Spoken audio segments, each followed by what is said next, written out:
the ability to correct yourself if you're in error is absolutely key. The lack of information that has been available in not all, but much of the Islamic world for many centuries has caused a deep stagnation in those societies. And as I see it, the oil-rich countries like Qatar and Saudi, although Saudi is interestingly pivoting at the moment, very successfully, really, they have been in the same situation that European monarchies were like in, let's say, the 14th, 15th, 16th centuries, which was they could not grow the economy. There was no such concept, really. You had resources, in those days, sheep and crops, as today the Gulf countries have oil.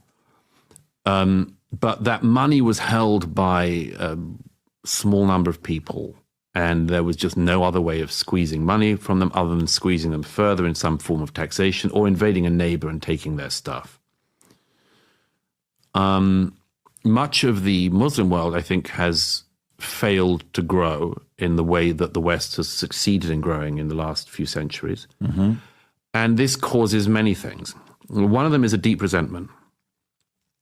And one of the most important insights I've ever stumbled upon in my life in relation to that is there's a particular problem in the Islamic world which people don't really talk about very much, but it's this, that the Quran is meant to be the final revelation of God to man, the final revelation. There's none after it. And all the revelations that come before in the Abrahamic religions are part of Islam.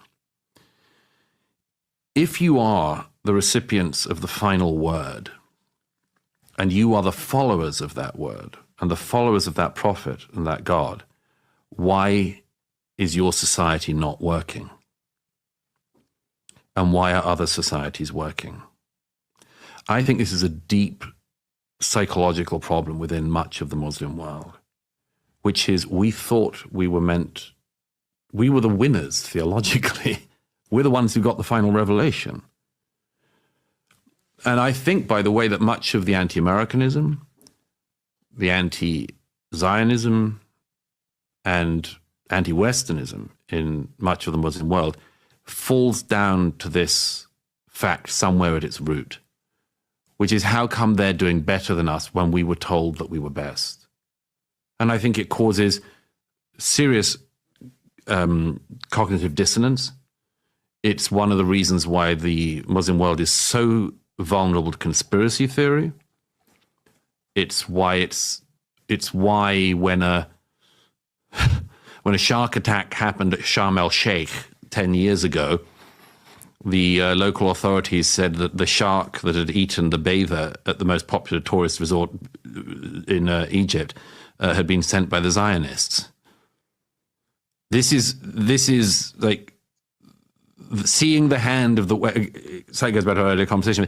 Seeing the hand of the West in other things is an explanation for why the things are not doing well there. And in country after country, whether it's Egypt, which is doing comparatively well compared to some of them, or Iran, as well, the immiseration of the people, the inability to unleash talent, and much more comes back to this small number of people benefiting and having no idea how to unleash talent underneath. That and political and personal and religious freedom, including freedom of speech and freedom of worship, are the absolute prerequisites. And that is why I cannot understand the suicidal anti-Westernism within our societies in our time.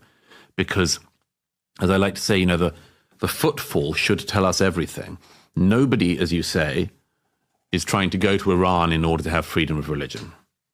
Nobody is going into communist China for a better life. Certainly not from the West. They have a negative net migration, right? Right. Yeah. And this is why when I think of the sort of college students who believe that no one's had it so bad as you do in 2024 at Berkeley, one of the things I'm sort of amazed at is do you not notice that the world wants to come here? Do you not think there might be a reason for that? And do you not think that it might be because there are some things that we've done well here, and that if we've done well with them in the past, we should hold on to those things? Yeah.